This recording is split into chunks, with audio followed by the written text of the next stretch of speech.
Can you go slow? I just want to see exactly how you're doing this. It's just like a do little... like a slow-mo. Wait, slower. When we met, I was still working in economics, and I was still living in California, and she was not.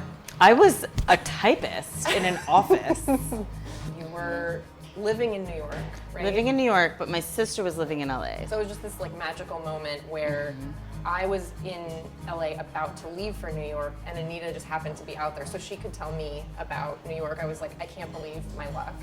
The first time I tasted this cake was at Anita's daughter Ramona's first birthday party. It's basically like a pantry cake that doesn't require any eggs. For the leavener, it uses vinegar and baking soda that react and make foam. So this is like an old school cake, but this one is unusual because it has avocado in it too, which makes it really fudgy. All right. What do we start with? Wet ingredients, anything but the sugar can go in now.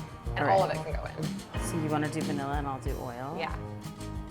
Or, No, oh, you're I'm doing water. Okay. You do oil. Oil? No, you do first. oil. I came across this recipe and I was like, wow, avocado, that sounds amazing. It sounds perfect. And I tried it and it was just like, I was like, that's it. This is like my chocolate cake going forward.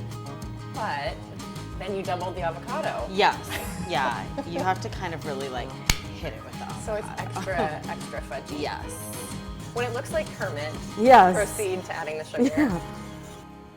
Even though Anita has followed a plant-based diet for years, is like an expert in vegan cooking and baking, she also taught me how to not burn bacon. It's actually kind of a struggle for us to shift topics away from food. Like it's always like this discipline thing, like, okay, now we have to stop talking about food and like talk about normal things. Or maybe we don't.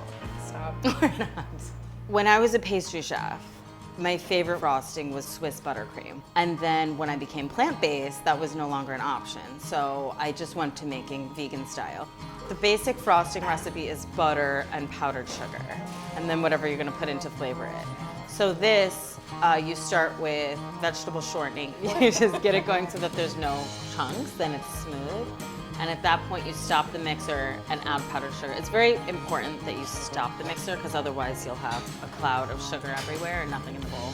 Right, and it's gonna get a little bit ugly before it gets pretty again at this point, but have faith. After that is when all the magic happens. So the secret ingredient in the frosting is brown rice syrup. So you whip the brown rice syrup into the frosting, and that keeps it glossy and light and fluffy, and it does not turn into spackling paste. And then you add the rest of the almond milk, and it just kind of like billows out into this really fluffy buttercream. And then you add your cooled chocolate in, and then you can tweak and adjust to taste.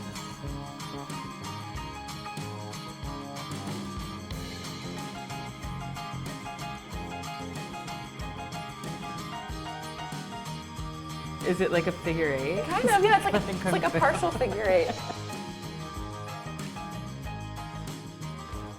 So moist. Perfect. So fudgy. Awesome job. Thanks, Anita.